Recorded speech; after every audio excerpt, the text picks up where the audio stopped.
Fill her up. You're listening to the Gas Digital Network. Conceive, believe, achieve. Shut the f*** up. You're listening to Believe You Me with Michael the Count Bisping. You know my name yet? And Anthony Lionheart Smith. Hold on, stretching my shirt out. I don't know if it's shrunk or I'm getting bigger, Anthony. We're going to go with it shrunk. Yeah, we'll go with it shrunk. It hasn't shrunk. Listen, I'm in England. It's great to be back. Lovely to be back, seeing friends and family. All I've eaten is pub food for a week. So it's fish and chips, steak and ale pie, stuff like. Let me ask you, have you done a steak and ale pie, Anthony? I haven't done a steak and ale pie. Mushy peas? Never done mushy peas. Yeah, so we've got lots of fish and chips, though. Lots of fish and chips, lots of pub food, and a couple of beers to go with every meal. As I say, this shirt's getting a little bit smaller. Mushy peas. So we have Callum's girlfriend with us and Ellie's boyfriend with us. The Americans are not a fan of the mushy peas. Not at all. What is mushy peas? Well, they're peas and they're mushed. Oh, I'd eat that. It is what it says on the tin, Turkish. Oh, dear. Anyway, everyone, welcome to the show. Hope you're all well. Thanks for tuning in, as always. We have a stacked show because at the weekend we had a massive pay-per-view, UFC 289. Amanda Nunes, obviously getting the job done in style and retiring in style. But how the hell are you, Anthony? What's going on, man? I'm good. I worked the event from Bristol, which is always fun to go to the ESPN headquarters. I had a bunch of like paperwork and stuff I had to do there, but I like watching them from the event. But to be fair, sometimes the best view you get is from TV. It really is, like, just from the feeds. 100%. It always is. It always is. I mean, even when you're commentating, we always say best seat in the house. A lot of the time, I'm sure it's a conspiracy. Maybe Brian, you can chime in. They're always fighting behind a pillar. Mm-hmm. You know what I mean? And I can't see it. Always seems like that. It seems like they're like, oh, listen, let's just make an effort to fight behind the pillar to obscure Bisping's vision. We know he's only got one eye, but let's really mess with him some more. So to your point, you're absolutely right. When you watch on TV, that is by far the best angle. How was the atmosphere? It was good. I mean, it's just the whole team in Bristol. So I actually have a lot of fun. Oh, sorry. No, of course. What am I saying? You weren't there. Yeah, well, yeah, but to even to your point though, being there with like the camera, just the people that work behind the scenes, it's always a lot of fun. I don't know why. They're just I don't know. There's a lot of fun to as I've integrated with the team, it's been a lot of fun. Yeah, they are a fantastic team. And I know what you're talking about. I mean, I've been to the ESPN headquarters in Bristol, but I've never been there working for ESPN. Are you doing International Fight Week? No, it's the one show, I think, till the end of the year that I'm not on. Yeah, I'll be doing that one, but I've never done it in the studio, as you say. And when we used to do it in the Fox days, it's cool, isn't it? You know what I mean? When you just, I don't know, when you're a ruffian, when you're a fighter and you find yourself in these TV studios and you see how big it is, the operation, the amount of staff, the cameras, the lights, all the rest of it. It does make it, I mean, don't get me wrong, it's cool being in the arena, but you feel important. You're almost a TV professional. You're like, man, I think I'm just cut out for this. This is suits and catered food and anything you could ask for. We're killing the game. I mean, let's get right into it. The main event, let's talk about. I mean, we've got a lot to talk about, the co-main as well. There's a lot of meat on that bone. But we've got to start with the main event. Amanda Nunes, incredible career. Irene Aldana, I feel, I mean, maybe having to look up the statement she came out with. She didn't show up. No. She just didn't show up. I mean, let's just get right to the point. I mean, that's for multiple reasons. She's saying she had a bad night at the office, and she clearly did. But that was partly because Amanda Nunes had a phenomenal night at the office. I thought Nunes, that might have been one of the best performances that we've seen from somebody to then go on and retire. Do you know what I mean? Because she looked better than ever, sharper, faster, more powerful, deadly. I mean, she was on form. She was in the zone. It was a hell of a performance.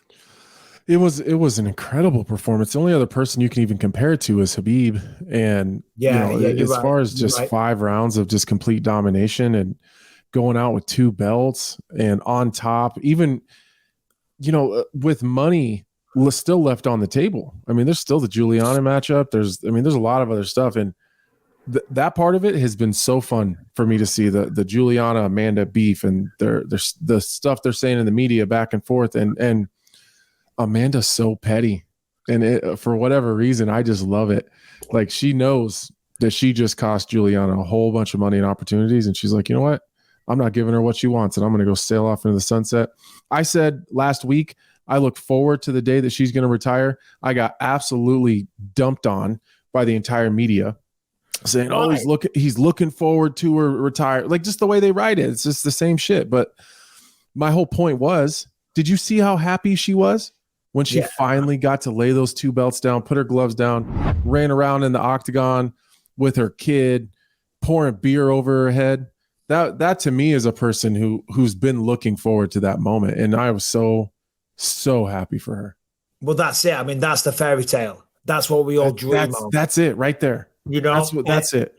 The storybook ending, you know, the Hollywood ending. If anyone was to write an amazing MMA movie that ended on the highest of highs, you know, I mean, a good film or movie might end with drama or whatever, but to end on the highest of highs, that's it. Mm-hmm. As a 2-weight division champion, after just defending your belt, putting the belts down, the gloves down, is what keeps fighters coming back, because they all want that moment. They all want that final send-off. You know, when guys, you know, we know a lot of people that should have retired maybe earlier because they want that. They want that last win. But to do it as she did, so dominant, 35, 45, I think the only person to actively defend 2 belts, to do that, I mean, it's incredible. Really excited to see her do it on her own terms. That's what everybody wants. They want to feel good about it when it's the right time. And I think for so many of us, that right time never comes, and we're forced out, versus whether that's our bodies or our minds or our spouses, the people that love you, or the company or whatever. You know, she did it on her own terms, and that's some fairy tale shit right there. Without question. So let's talk about the fight, because I thought she started off great. She finished great. I think it was the second or the third round, might have been the third, as Nunes was like kind of advancing. Aldana catches her with the right hand, sits her down momentarily. I thought, oh, here we go. Maybe she's just been taking her time, trying to get some reads, you know, just seeing what Nunes was going to give her, and then was going to start to turn on the pressure from that point forward. But I was wrong. It was wrong. It was the one, I don't want to say the only shot she landed, but it was the only significant shot, the only one that really caught any attention from anyone, I would say, really. Did sit it down quickly, but, I mean, that was that. I mean, she came out, she made a statement, but I think the moment kind of got to her. You know, I mean, it's easy to hype yourself up. It's easy to be confident, but then when you're walking out there, you realize it's Amanda Nunes, who's been through so many great fighters. That's when the mind takes over and screws you up the ass. 100%. I think that at a certain point, you gotta kind of just hit the F it button and say, I just gotta go, and no matter what happens. I agree with you, though. I did feel like at the beginning, like, all right, maybe she's just taking her time, trying to just download some information here, but she was just stuck in a defensive shell the whole time. And you know what? From one title challenger to another, I'm probably one of the few guys that can speak on this without anyone giving me too much shit about it. She just didn't show up, and I've been there. You know what I mean? You replay the visions of them doing those things they did to other fighters. Like, how many times do you think she's in there, hands tight to her chin, not wanting to open up because she's replayed that Cyborg knockout repeatedly over and over and over in her head, or, you know, worried about every kick that Amanda throws because she's seen her, you know, kick Holly Holm's head off her body. You know what I mean? It's sometimes you gotta just go. And I understand where she's coming from. It's tough. It's really tough. I mean, it's very, very tough. I mean, I was talking about this on BT the other day, you know, as fans and even as the fighter yourself, you sit there and you think, you know, when you watch the fight back, you think, why didn't I go? And you kind of beat yourself up and you hate yourself and you're ashamed even. You know, have you ever had that, Anthony? I've watched fights back of mine and I've felt pure shame. Do you know what I mean? I've been embarrassed. I have sat there watching some fights back of mine with other people watching and been cringing inside because how shit I felt the performance was. Mm-hmm. But then you go back and you remember, hold on a minute, there's a reason. It's because every time the guy swung at me, I could feel the wind of the punch almost taking your head off. You know what I mean? So it's very easy to criticize and judge and pass judgment, as I said. Well, there's subtleties. There's subtleties that people can't see from the outside, whether it's you go to advance and you see a little bit of a twitch of their right hand. You're like, all right, that's coming every single time. Now, how do I get around that? You know, there's little things that people don't see from the outside. So I don't want to criticize her too much, because at the end of the day, I think what we've forgotten from, maybe she's not been as active as we would have liked Amanda to be. And then we remember the Julianna Pena fight where she gasses early, gets taken down, gets her back taken, and taps relatively early before the choke's even in. You have that in your head, and you forget this is Amanda Nunes we're talking about. She knocked out Holly Holm. She finished Miesha Tate. She beat Shevchenko twice. She knocked out Chris. Like then when they're in, then when Aldana's in there, then she realizes like, oh, this is Amanda Nunes. Like, this isn't the quitter, that everyone wanted to make her out to be with Julianna Pena. This isn't, we can talk about motivation and all the other bullshit before, but once you're in there, it's a real deal.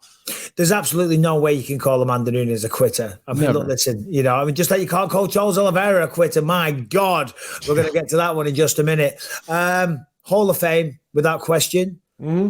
Here's the question for the four of us. Would you say the greatest female mixed martial artist that the sport has ever seen? Because when you look at the resume, as you say, she's beaten a lot of the other people that may be in contention.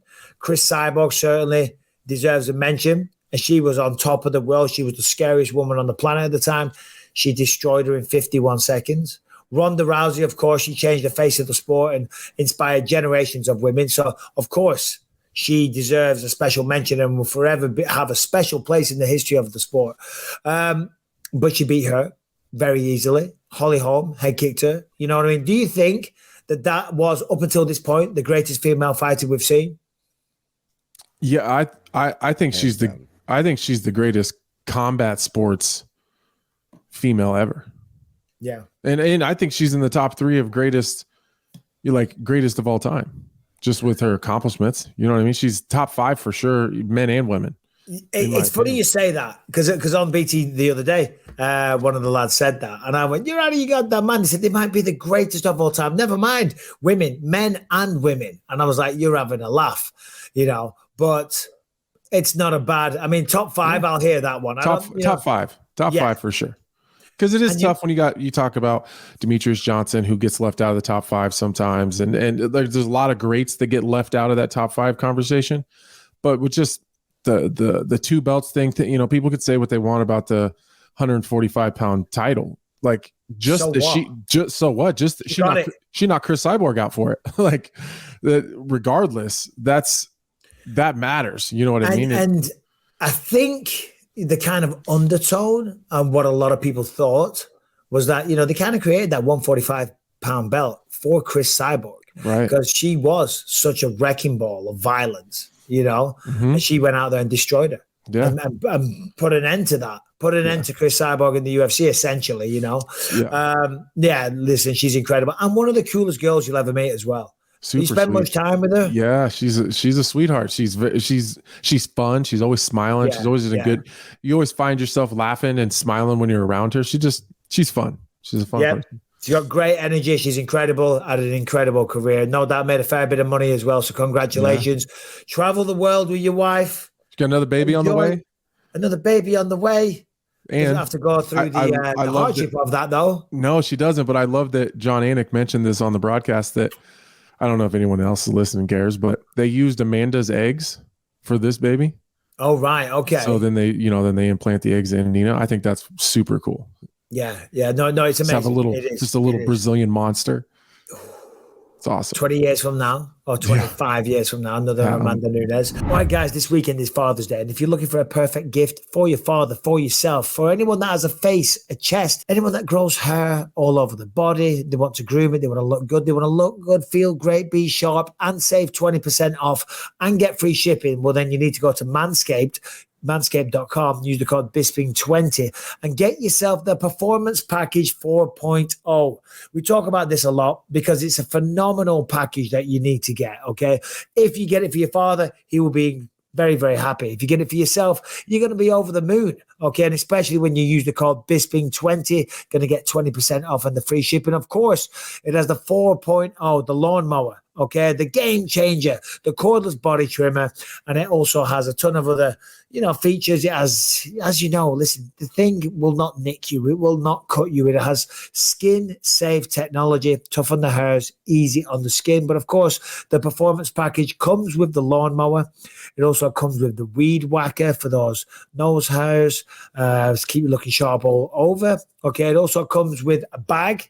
It also comes with the crop preserver, the bowl deodorant, the crop reviver toner, performance boxer briefs. As I said, a bag to put it all in. I mean, this package is amazing. That's why they call it the performance package. Listen, we all know that dads love their comfort. So listen, what more are you waiting for? The performance package 4.0 has everything a man could need, okay? From the grooming to the smelling to the wearing, okay, to the carrying. They got the pouch, they got the bowl deodorant, they got the face trimmer, the hair trimmer, the nose trimmer, the ear trimmer. They got smelly stuff, so you're smelling great, okay? And we're giving you 20% off. All silliness aside, they are fantastic products of the highest quality. That's why they're so popular. That's why you see Manscaped pop up everywhere, because they're quality products that last a long time. I'm going to give them to you at a great discount. Go to manscaped.com one more time. Use the code Bisping20, 20% off and free shipping. Make this Father's Day one he won't forget with Manscaped. You mentioned pregnancies and stuff there. So I had 2 knee replacements, and Rebecca had 3 children. Mm-hmm. She always says, because, you will know. And what does your wife say? You will never know any pain. There is no pain like that of giving birth. Yeah. Right? It's like whatever you've been through, it doesn't compare to what we went through giving birth. Do you hear a similar thing? Oh, yeah. Yeah. And I just razz her about it constantly. I mean, she's a little annoyed now, Rebecca, because Grace, that's Callum's girlfriend's mother, she came around to say, goodbye and, thanks for taking her with you. Just being polite. Mm-hmm. And she had a knee replacement recently, and we were talking about it. And she said, way worse than giving birth. Way worse. The recovery was way worse than giving birth. The look on Rebecca's face. I'm telling you, oh, God, and I have not stopped mentioning it ever since. It's brilliant. Anyway, we're not here to talk about childbirth because we know absolutely nothing about it. Well done to Amanda Nunes. Yep. Congratulations. And, well, in fact, before we move on real quick, got to talk about Julianna Pena, right? Yeah. What did you say? I scared her so bad that she retired. Yeah. What do you think? She's not doing herself any favors right now. No. Hey, did you see the video of her? I meant to send it in the group chat, but the video of her while Amanda's giving her retirement speech. No, I didn't. Here it is right here.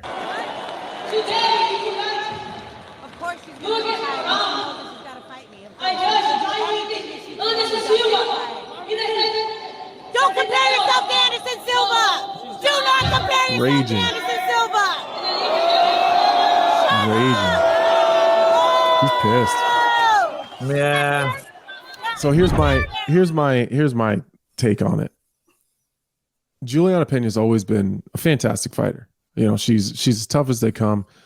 Heavy hands, great wrestler, great conditioning. I've until some of this stuff, I've never had a bad thing to say about Julianna, but she's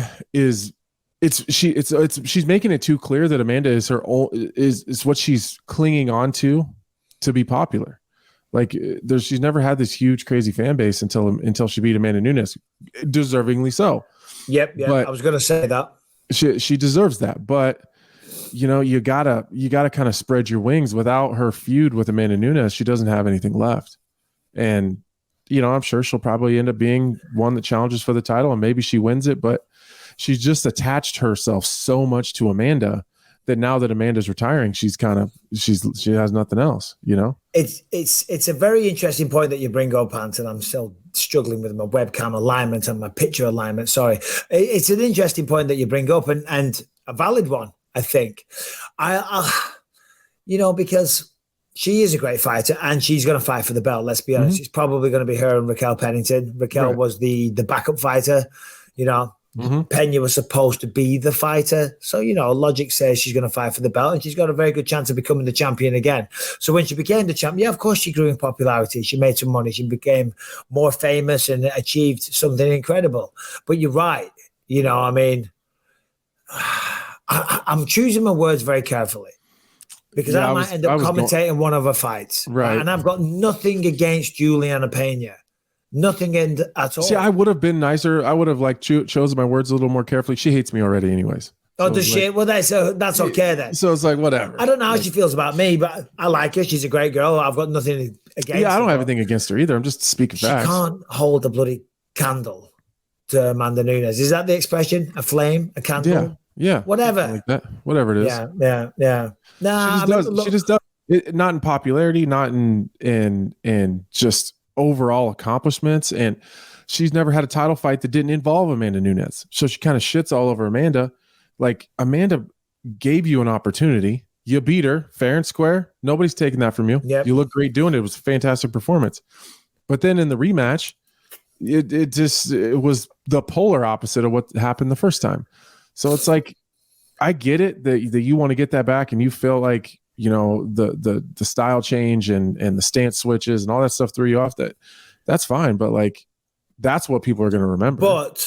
But to be fair, this is what she's supposed to do, right? Oh, for sure. You know what I mean? If she's trying to get that fight, you never know. I'm not. She got to pivot. She's got to pivot better. She got as soon as she retired. It shouldn't have been. I scared her away. She didn't want to fight me. I ran her out of the UFC. I ran her into retirement. It should have been, all right, congratulations on a great career. Now I'm fighting for the title. And then you just move on to yourself. That would have been, me. I hang out with a lot of media people and the experts, behind the scenes that talk about engagement and how some of the best ways you could have directed a narrative. And she took the total opposite direction, like the worst direction she could have. Like, instead of just trying to grasp and just hold on to the Amanda Nunes thing, let it go and now start making a fight with somebody else. You're right. But let's just consider this for a second. And I'm in no ways disagreeing with you or defending what she's saying. As fighters, we're emotional beings. Mm-hmm. You know what I mean? That's and fair. It's easy to have a level head and a rational response when we're not emotionally involved. Emotional intelligence, that's still something that I grapple with to this day. Do you know what I mean? Yeah. I like to think that I'm a very nice guy 99% of the time. And then that 1% comes up every now and again where I act like a total dickhead. And then I hate myself for it afterwards. I'm not turning it to talking about me, but I'm just giving some kind of experience. Yeah. And, she's in that. She's emotionally attached. She wants to fight her. She wants to make some money. She wants to become the champion. And she's emotionally invested. And she's acting emotionally incorrect. So it's easy for us to sit here on our comfy stools talking on a podcast saying she should do this, that, and the other. But when you're the one that's involved, it's not always that easy to see straight. And that's coming from a guy with one eye who's cross-eyed. You're 100%. You're 100% right. But that's what we do. We play Monday morning quarterback and say, here's what you did. Here's what she could have done. Yep. I get it. Like, she's sitting there cage side. She travels all the way to Vancouver. Just to be there cage side so she can challenge the winner. I get it. And then Amanda throws a wrench in the whole. And Amanda did spend all week in the media, taking jabs at her and poking at her. And so she's a little bit fired up anyways. This is her moment. Amanda's going to win. She's going to get the belt wrapped around her waist and boom, camera cuts to Julianna Pena, next title challenger. Let's get this shit set up. I get it. It's the closest thing to Nunes. It's the closest thing to a rivalry that Amanda's ever had. Do you know? So she's going to talk a little bit of shit, and rightly so. You never know, though. Let's just imagine this scenario. Raquel Pennington and Pena fight. Pena wins. She becomes the champion. She defends it once or twice more. She's always talking shit. Do we see Amanda Nunes come out of retirement down the line just to come back and shut her up once and for all? I don't think so. I think she's too excited. I hate to shit on that great story because that sounds like fun, but man, I don't think so. I think she's young. Okay. All right. Well, I hope so. We're going to talk about the co-main event because that was sensational from Charles Oliveira. But first of all, if you were on a plane and that plane crashed into a Colombian jungle Everyone died. Your parents died. Your coaches died. I hate to say it. Your family died. But your brothers and sisters were on there. And you were the oldest at 13 years old. And they were, what was it, Harrington? 11, 9, and a 1-year-old. There's 4 of you. And look, basically, I'm saying there's 4 fucking Colombians. A plane crashed in Colombia with 4 children. They survived in the jungle for 40 goddamn days. A 13-year-old, an 11-year-old, a 9-year-old, and a 1-year-old. For how many days? 40 days. Jesus. After the plane crashed, and sadly, and I shouldn't be making light of it. It's an awful story. Yeah. But talk about survival, the will to live. Apparently, I don't know how you do this, and they're better than me already. They had a pound of flour and fruit that was growing. That's what they lived on. I wouldn't know what to do with a pound of flour. No. Like where do you get fresh water? Like, when you're in the jungle. Yeah, but it's not fresh. You just drink fresh that? enough. You Get it off the tree. What do you got? The canopy. The tree canopy. It sounds like a way to get the wicked shit. Yeah. Well, it does. But how isn't that just unbelievable? Now, granted, I'm a grown ass man. I'd have a hard time surviving 40 days with a 1-year-old here at my house by myself.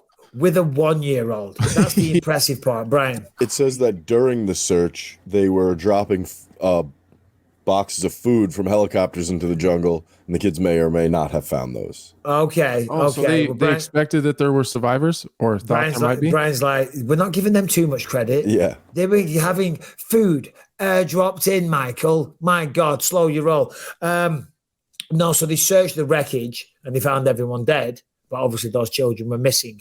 And then there was some like little clues along the way. You know, there were some like food packages that were kind of eaten. So they kind of knew there were people alive down there, but still took them 40 days to find them. Keeping a 1-year-old. I mean, me and you, or you and your wife, me and Rebecca, keeping a 1-year-old alive in the jungle nothing for 40 days. That's not easy. No, that's crazy. And just, can you imagine how there's times where I'm like camping and I'm like safe. I know that there's nothing crazy out there, and we're protected and have things to protect ourselves. And even at nighttime, it'll be like, what is that? Yeah. Like there's so I can hear something walking in the trees and get paranoid. Can you imagine being a kid in the jungle? You know how dark the jungle gets? Bro, never mind that. In Colombia, is that the Amazon? I don't know if the Colombian rainforest is the Amazon rainforest. It wouldn't surprise me if it was. There's a lot of beasts down there. We got pumas. We got what else we got? That's what I mean. We got dangerous animals down there. Dangerous animals for sure. Jaguars. Absolutely. I mean, like I said, like here in the States, I'll get nervous hearing things rattling around out there. I can't imagine being in the pitch black jungle. Yeah, but you do have grizzly bears and black bears. You don't have bears down there. I don't think there's bears. Harrington, just look up if there's bears. In fact, Harrington joined the show. Let's just make fun of Harrington for a second. What's up, buddy? How are you, mate? Okay, Harrington hates us too. These parts of the show. Sorry, I thought Brian was bringing me up while I was looking up these bears. There are Andon bears, or these. Brian's down as well. We'll have a 4-shot. Come on, man. Yeah, come on. There we go. Don't make it weird. Go on, Harrington. It says the Andean bear or speckled bear is the only bear native to South America. It is a clever arboreal animal that builds platforms and nests in trees for eating and sleeping. So yeah, they do have bears in the Amazon. The word is arboreal. It means they live in trees. There we go. There you go. Yeah. Hey, and we're not even talking about that's an ugly bear though. If Harrington was a bear, that's it. Hey. I'd be a grizzly. No way, man. No. If you were a bear, you'd be Winnie the Pooh.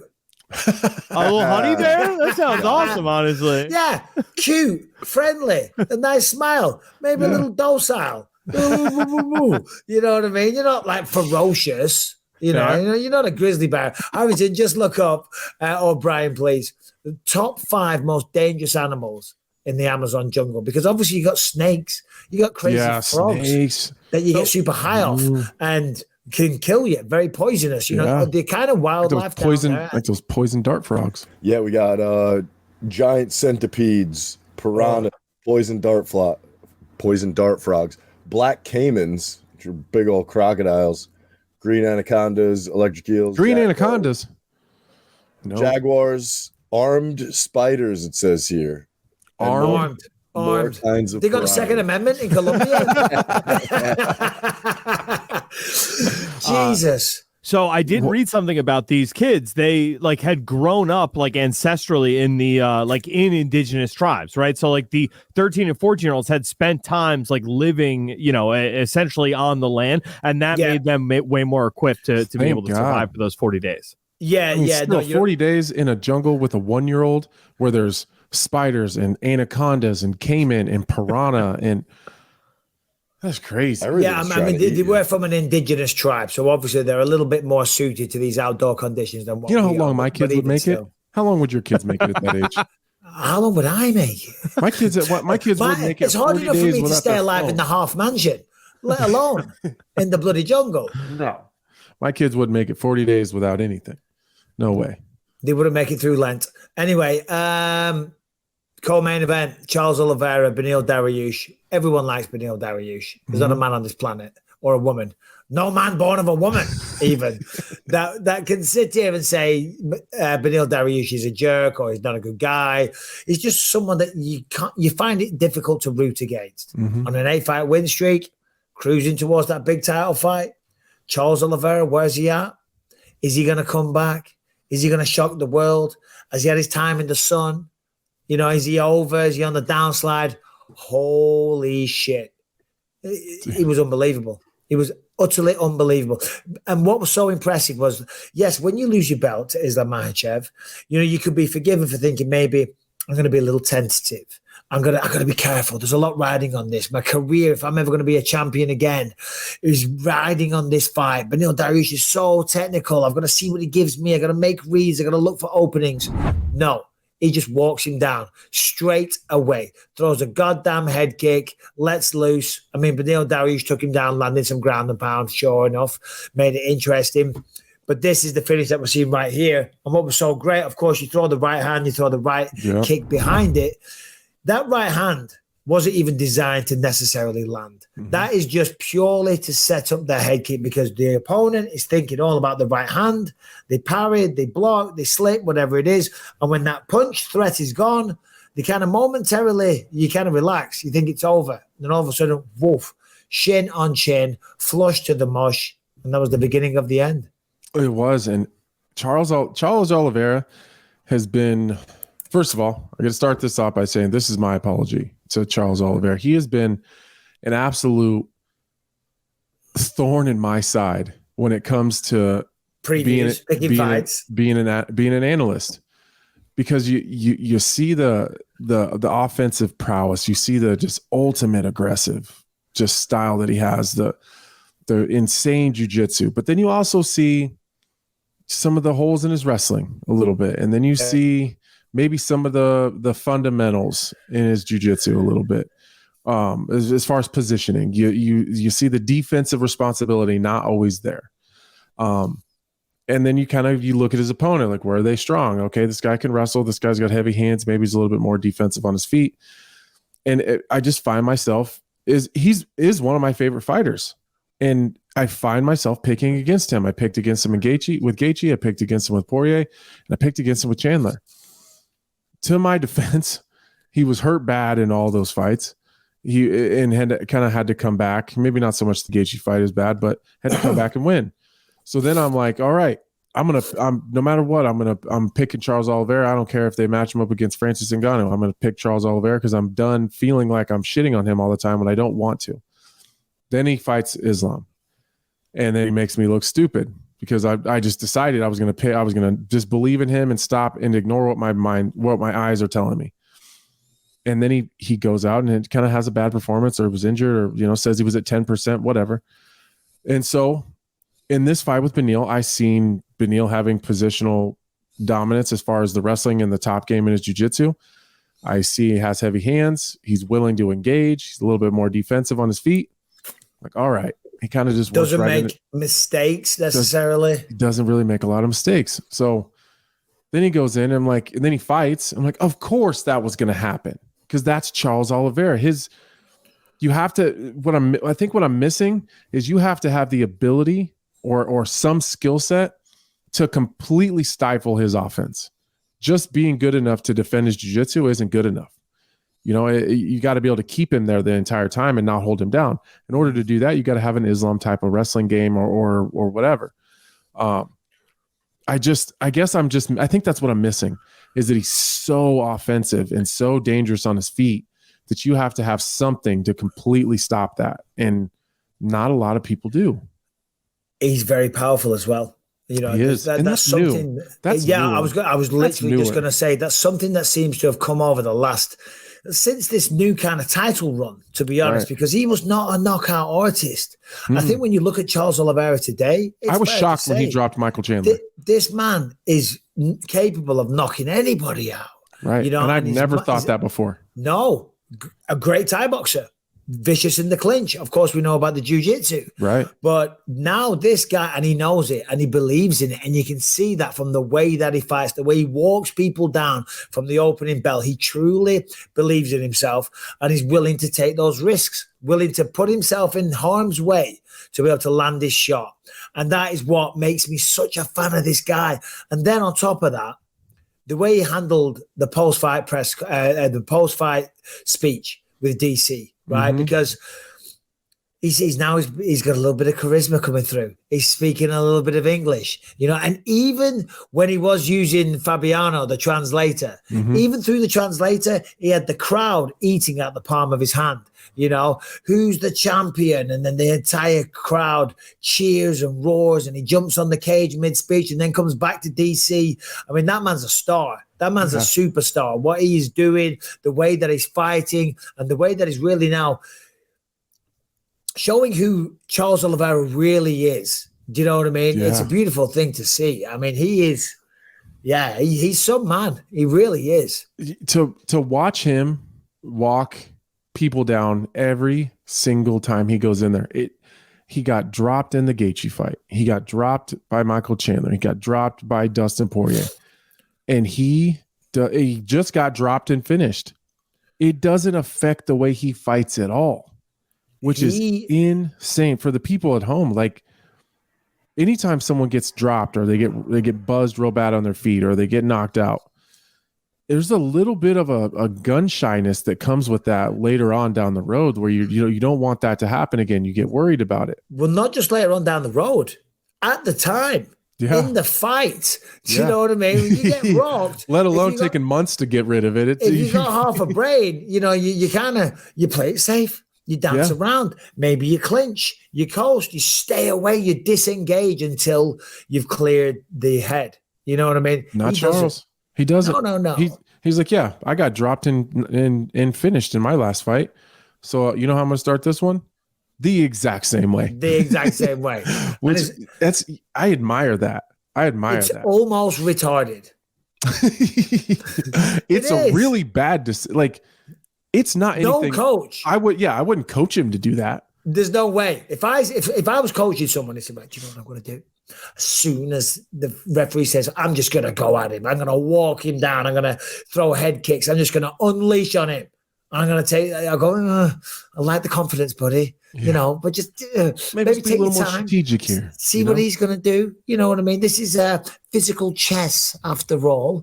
Do you know what I mean? It's not physical checkers, you dickhead. Come on. It's amazing. He's such a, and you know what? Here's the rest of that. So now I'm like, okay, what am I doing here? Here I am finding myself not believing in Charles Oliveira again. So now I'm like, I'm going to pick him. And then he's going to go up against Islam. Yeah. And you're going to pick him to lose again? I don't know if he can beat Islam. I don't know. Yeah, I know. I find myself doing that. There's certain fighters, and I think such a thorn in my side when it comes to being an analyst. I mean, I got a lot of shit because I said that there was a potential if he was to beat Islam, this was a story at the time, then maybe he was the greatest lightweight of all time. You know what I mean? And I still get shit to this day. People still bring it up on Twitter and stuff like that. And what I meant was, you know, I mean, when you look at the resume and the people that he's beaten and the people that he's continuing to beat and the way that he's doing it, it's incredible. There was in no way any disrespect to Khabib Nurmagomedov, and maybe there's some recency bias there. It was just loving what he was doing. Mm-hmm. One of my favorite fights to watch, without question. I will never miss a Charles Oliveira fight. That's for damn sure. Never, ever. Never. And there is very, Yeah, just sometimes Charles Oliveira reminds me of like Derek Lewis. You're like, all right, who's Derek? Or at least Derek when he was on that long run when things were going great. You're like, all right, Derek Lewis has an opponent. He's a better wrestler. He's a better striker. He's a better jiu-jitsu guy. He's got better cardio. He's more technical everywhere. With all that said, Derek Lewis by 3rd round knockout. Yeah. No, I know. Like, it was impossible to like call these fights. Like I don't. Charles Oliveira is just he just defies all the odds. All right, sweepstakes time. Okay. Don't know what that means. Islam Makhachev. Mm-hmm. Makhachev, if we're going to say it rightly.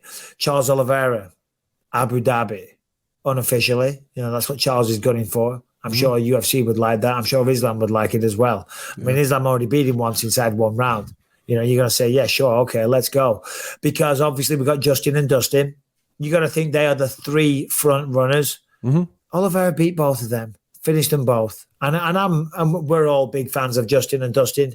If you love mixed martial arts, everything we just said about Oliveira kind of applies to them as well. They're savages, but he beat them both kind of recently. So I think he automatically leapfrogs them. Would you agree?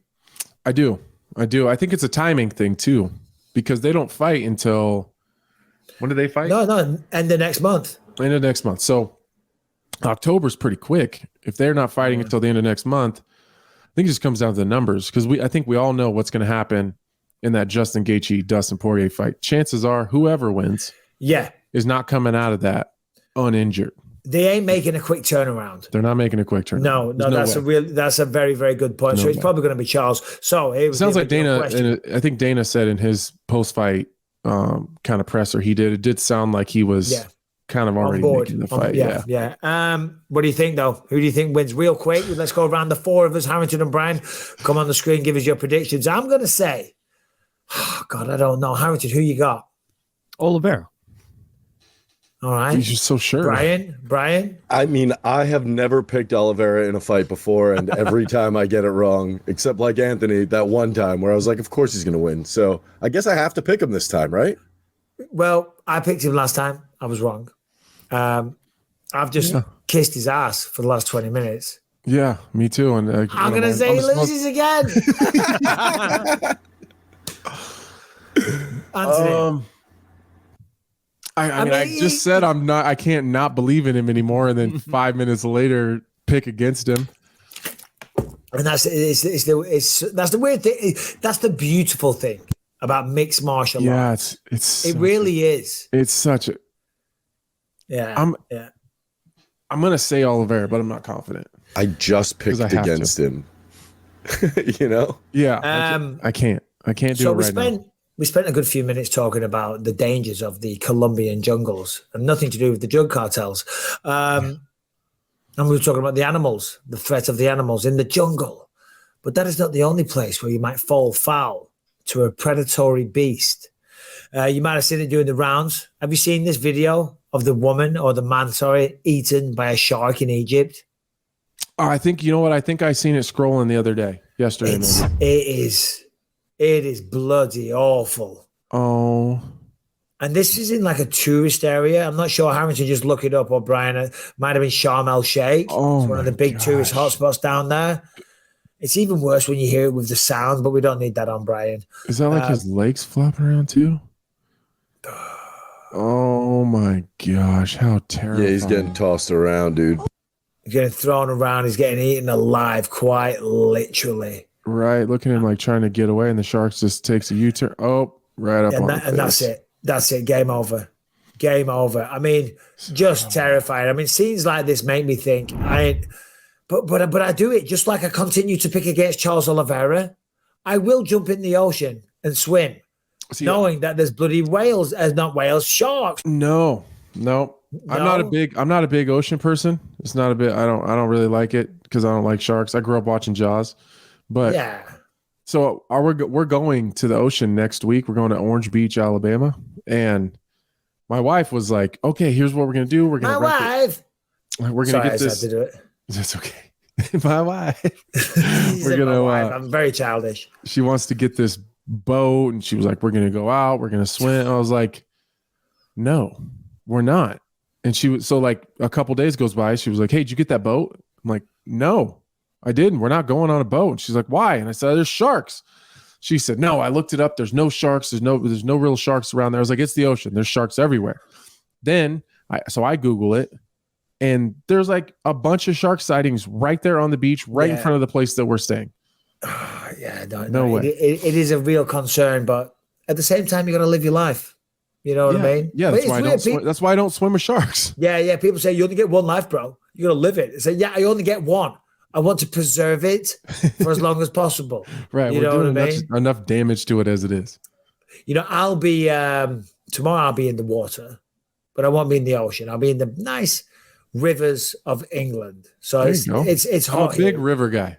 I love the river, and it's one of the main things I miss. And there's a river down here near where I'm from. We call it the Cole. There's a salmon trap, and there's waterfalls and stuff. There's a big, nice bridge, beautiful park. It's beautiful English countryside. I'm gonna go down there with a picnic, take a cool box, take a few beers, take a blanket, some food, and things like that. Take a little speaker, chill by the river, quintessentially British. And the only thing that I'm trying to think, what you might sting yourself on some nettle leaves. That's about it. You know what I mean? You ain't gonna maybe a pike, but they don't do shit anyway. Yeah, there's not a whole lot like in the rivers and waters here. Maybe you run into a snake that you don't want to get bit by.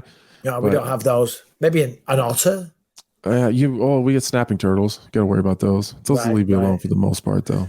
I think the most dangerous wildlife thing that we have in the UK is a badger.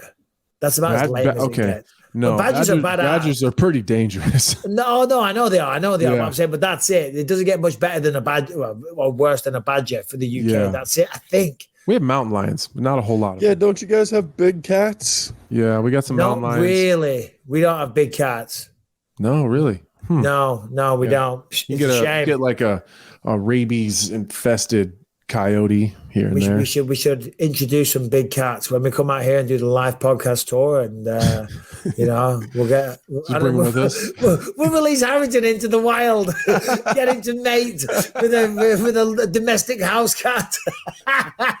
Leave him alone in the jungle for 40 days in the forests of England. Harrington the cat will come back and Harrington won't. I'd make that. Oh, you don't think I could do Naked and Afraid in the UK? No. Yes. 1,000%. I love that show. I could do it. No way. You could not do Naked and Afraid. In England. In winter. Yeah. No way. Winter is a lot. Winter's a lot. Let's do fall. Yeah. I could do that. No, I don't think so. You don't think Harrington could muster up the courage, the survival skills, the know-how, the knowledge? I'll be hoping some big cats find their way over from Asia.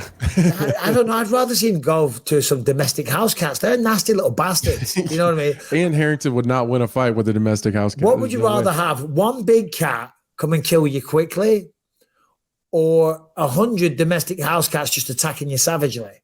One big cat for sure. 100%. That's quick. Sure. That's quick and fast, and we are we're children. We're children. Okay. No, I love those kind of. It's like the conversation. Would you rather fight a lion or a bear? You know? Yeah. Which lion we have a lot here. Lion we do this one all the time. Yeah, lion for sure. We have a question that's similar to that for the end of the bear. Yeah. Oh no, I take the lion over the bear. The bear would just rip you to pieces. We're going to give a big shout out to a couple of people. Nate Landwehr didn't get the job done. Dan Ige was very good. He was very smooth. Yeah. He was just a better fighter. Listen, I think everyone likes Nate Landwehr. I think he was beaten by the better man. Got to give a big shout out to Mike Malott. He looked phenomenal. Canada's own, 10-1, all stoppages. Went out there against Dan Fugit and Forget about it. Nah, man. He I like him a lot. Oh God. Oh, did you say that one on Saturday night? I didn't. I did not. You should have done. Are you there? Do you crack jokes, Anthony? Yeah, sometimes. Business. No, I crack some jokes. I shit on all over myself with the Charles Oliveira thing. It was a good time. We've all done that. We've all been there. So, yeah, well done to and then Marc-Andre Barriot looked really good when he beat Eric Anders. That was a fun fight, a great way to start the show. So, Hamilton, we got a lot of big stories to get to in the world of mixed martial arts this weekend. What do we think is the biggest in relation to anything, really? Let me just have a look. Go on. I mean, I don't know. The one that was all over my timeline this morning is the Gotti family, the notorious New York crime family, has declared war on the Mayweather family. I thought that have they actually declared war? I mean, listen.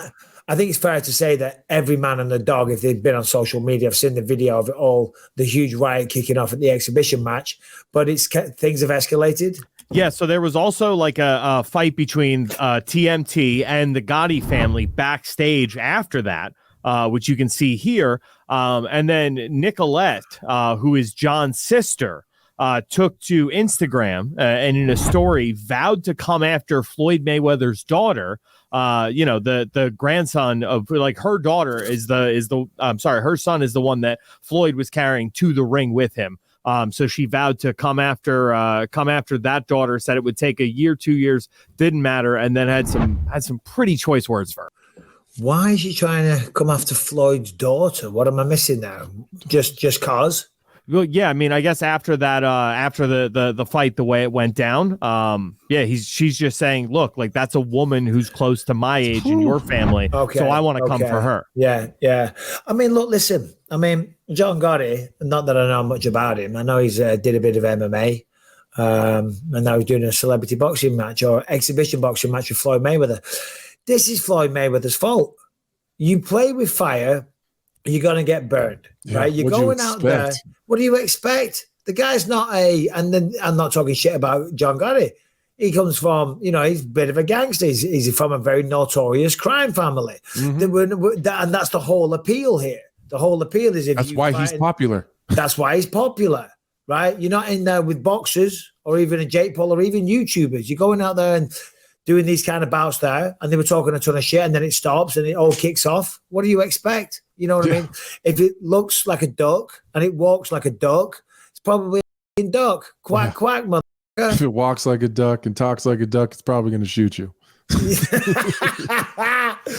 Oh, dear. Yeah, I thought the same. I'm glad you said that, because I thought I was going to be in the minority there. That's what you get. Like, you want to go floundering away, fighting all these weird exhibition matches for boatloads of cash. You can't get so greedy and just put yourself in a bad position. I don't know what you're thinking. That I would never. Like, I'd fight every single exhibition fight that he fought except for that one. Really? As soon as they came to me, they said, it's John Gotti. Like, no, I'm good. No. Because you're just putting yourself in a bad situation. If you beat the shit out of him, he's not going to like it. He's not going to like it. And then he's going to talk trash to you. I know me. I've seen me say a lot of stupid shit in a lot of positions I shouldn't have. I've seen me do it. I know I would do it. Like, I'm not putting myself in that position. And Floyd Mayweather doesn't need to do that anyway. I mean, at what point is he going to stop? I mean, I listen, you can't hate on the guy for making money, but he's made plenty of money. By all, I mean, there's all these stupid people that go out there and say, oh, apparently he's broke. Bullshit, shut up. No. Right? They're just haters. I don't know where they get these theories from. He doesn't look like he's broke. When I see him on Instagram and he's showing off the cars in his garage and his watches and his house and all the rest of it. And you might say, oh, but he owes a ton to the tax man. Whatever the situation is, you can't say the man's broke. Okay, he's got plenty of money. Okay, simple as that.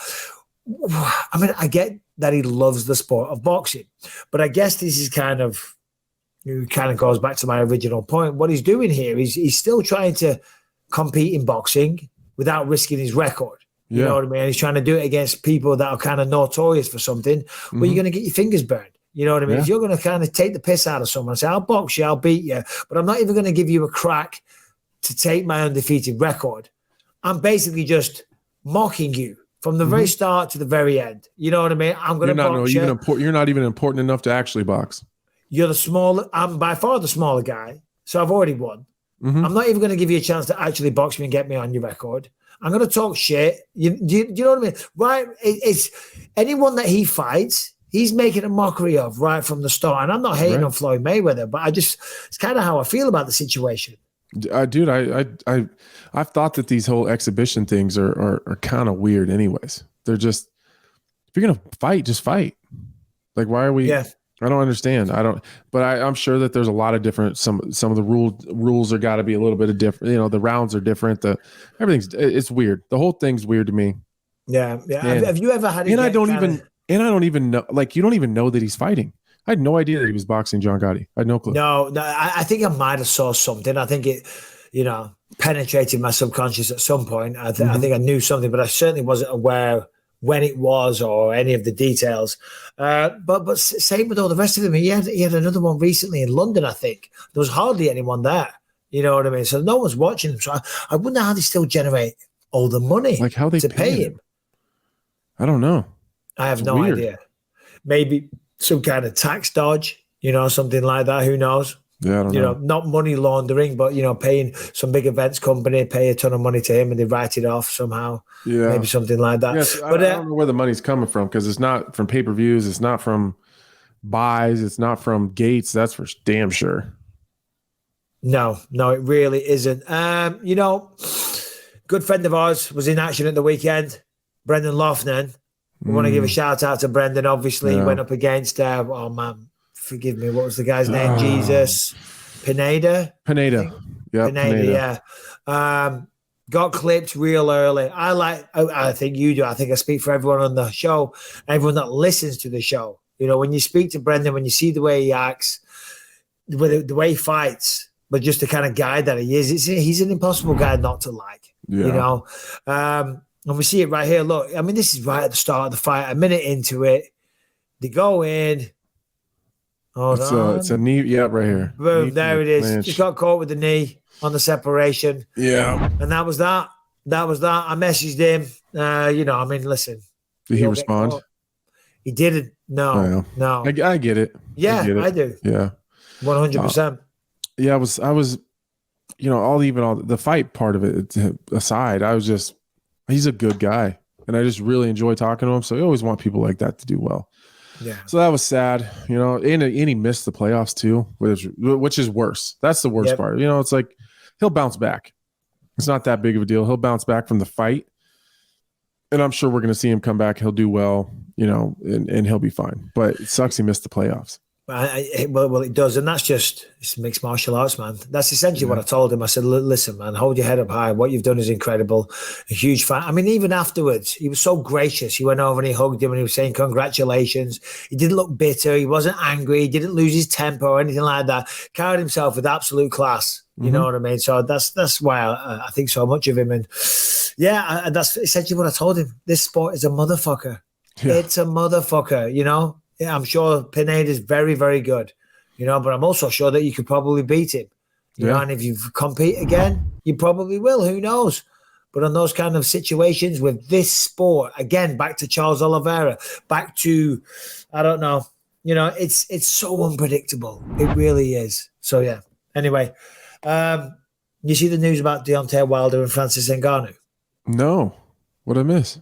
Oh, well, so Deontay Wilder is saying that his team has been talking with Francis Ngannou's team. In fact, Harrington, if you want to come on and shed the full story, then feel free. This. Yes. So he showed up at PFL, that same event that Brendan. He did. Yeah, he was there and he was taking questions from the media. And when he was asked, he said, "You always see the MMA guys crossing over, but you never see the boxers crossing over. I want to make it more interesting for the fans and just my whole comeback family." I said, "Well, how about you come to my backyard and after we have that business, I can come to yours and cross over." And I really mean it.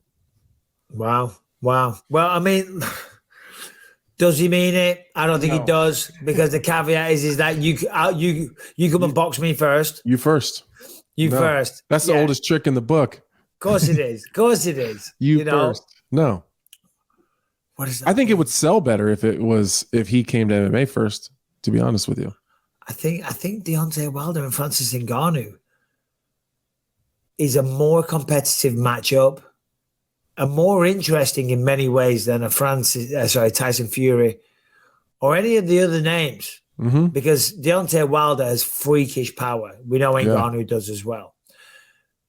Not the most technical of boxers. Right, he's not a boxer. Relies on the power. A freak athlete is what he is. A tough son of a bitch. A knockout artist. Him and Francis Ngannou, that I think that might be closer than what you think.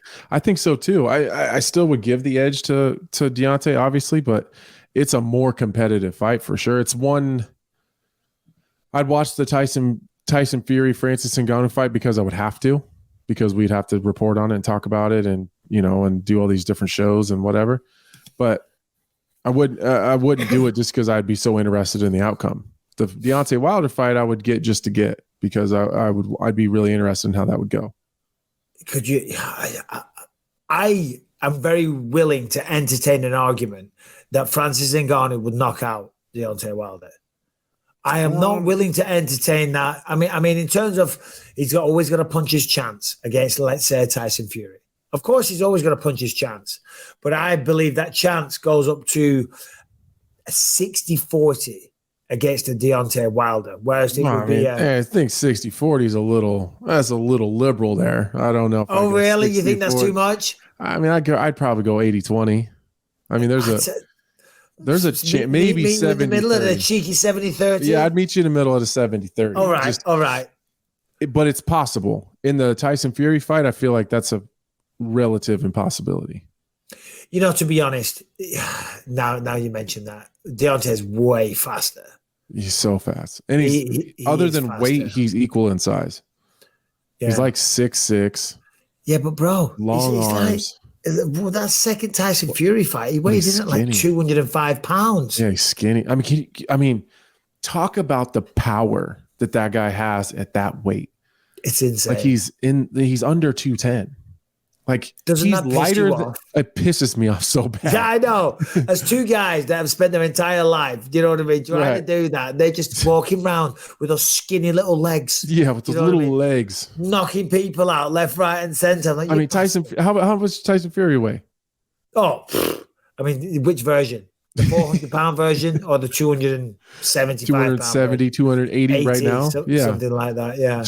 And he's hanging with the heavyweights and knocking them out. I mean, you sparred with big heavyweights before, and you think you put a good shot on them and they don't even budge. Yeah. This is stupid.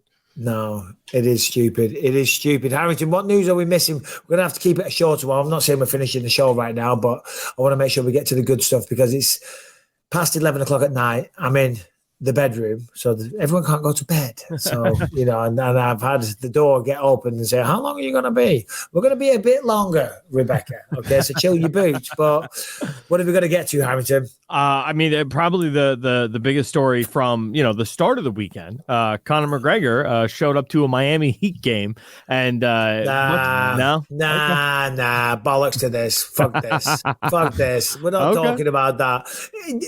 Bro, that's a PR stunt. Is it? Come on, Anthony, what do you think? I thought it was initially. I thought it was like, oh, that's bullshit. No way that guy went to the hospital. But then, like, Dana was talking about it, and I don't know. It was. I'm not sure. You think so? That is a PR stunt to promote his new sports spray thing. Do you know what I mean? And then look, now he's spraying on it. I mean, come on. Number one, he's on the court. Look at the reactions of everyone else. No one's concerned. There's no security. Look. This is going on for quite some time. There's no one. Yeah, and they drag him out slowly, unconscious. Do you know what I mean? Like, if that actually took place for real, the security would run on there. It would be all out. Well, I knew that medics would come down. They would not drag him off like a dead body. I knew that the punching him part goes back to his stand. Well, I knew that part was definitely them promoting, but I thought the part where like he actually when he fell or something like hurt himself, I thought that part was real. But that makes it a better story.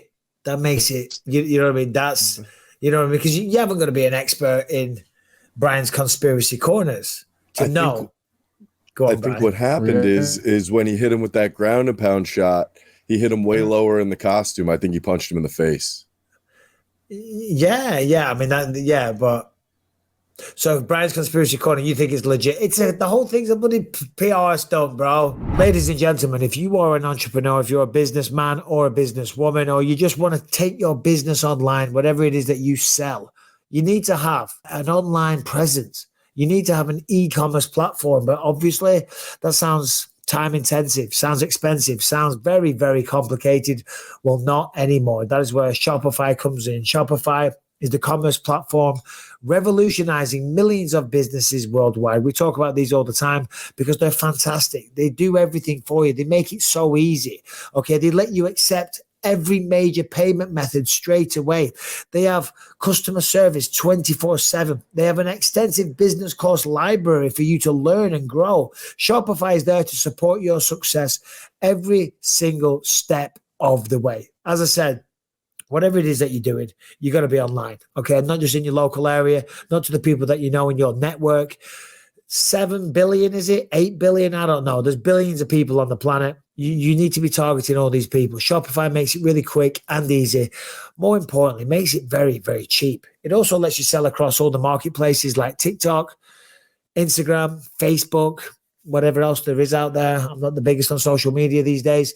But listen, whatever you need, Shopify are there to support you every single step of the way. It will be a professional e-commerce platform. You can accept every type of payment method, and you will see your sales go through the roof, and you will have assistance and support the whole time. So now it is your turn to get serious about selling and try Shopify today. And these are the possibilities powered by Shopify. So incredible offer. Sign up for just $1 per month. Go to shopify.com/believe, all lowercase. Sign up for $1 per month. Shopify.com/believe to take your business to the next level today. Shopify.com/believe.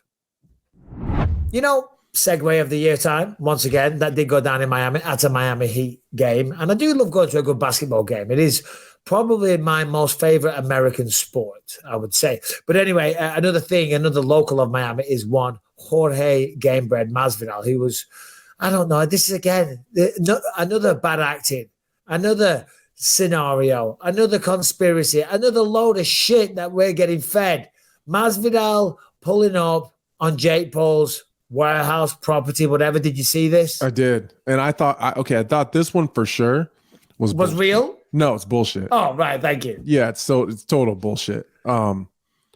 First of all, like, how did he know where he was going to be? Like, it's some random warehouse. Why did Jake Paul take a selfie video before he walked outside? Like he didn't know he just knew he was out there waiting on him to walk out. Like, it seems very. I mean, all right. So let's give the devil's avocado version. Hold on, let's have a look though. Let's listen. Okay, so apparently Masvidal showed up to the Better warehouse. Oh, apparently. And then Masvidal walks up with the hands behind the back. Right. Trying to cause trouble. Look, no one actually stopped him. He stopped himself. It's your city? No. So you own this right here? No, not that. But You outside of that.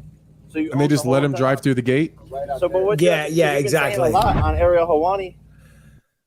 What do you think he's trying to do there? Do you think he's trying, because Masvidal now is retired from mixed martial arts? Do you think he's trying to? I mean, Masvidal's a draw. Masvidal can strike and he can box. Do you think that's going to be one of his next opponents? Maybe they're trying to build up some, I don't know, some bullshit here.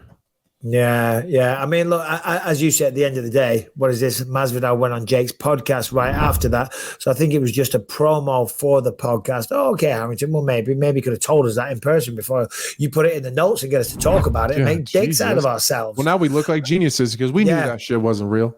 Yeah, no, because, I mean, he pulls up and – because I was going to say, he's a YouTuber and he's always got a camera crew around him and stuff like that. And if someone said, hold on a minute, Masvidal's here. Masvidal's at the front gate.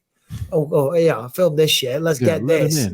So, I'll give him that. But come on, the whole thing's ridiculous. I just can't wait for someone to batter Jake Paul, if I'm brutally honest. But hopefully it's Masvidal. Hopefully it's Nate Diaz. You see the move in the fight? Did we talk about that? We did. We did, yeah, because of the weed thing. Yeah, the move in the fight. Chris Weidman will be making his return. Mm-hmm. Yeah, I'm excited. I think it's a good fight, too. I think it's a good fight to come back to. Brad Tavares. Yeah, I'm glad to see him. Glad to see Chris is healed up and back to kind of old form. It's a brutal. Just look up how old Chris is. He's got to be 39. I think. Right, I was going to say he's going to be pushing 40. 38 or 39. Yeah, it's tough for him to do, isn't it? To come back 39. Obviously, a snap in the leg, and then he's fought since then, right? No, he did one jiu-jitsu match over in. I don't know, somewhere in Europe. It's like some European championships, and actually had a really great match with a really tough guy, but he hasn't fought since. Let me ask you this, Anthony, as a man that's kind of been through a similar scenario, so was Conor McGregor. Feels like your return was way quicker than Weidman's and Conor's. Is that because it wasn't quite as bad? Yeah, mine wasn't quite as bad as theirs. Right. Theirs were displaced, and both bones were broken.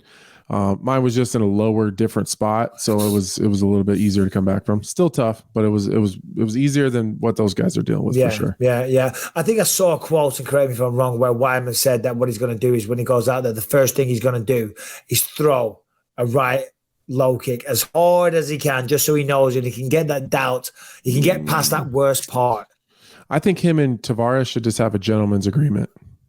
What, not to kick? No, like just one freebie.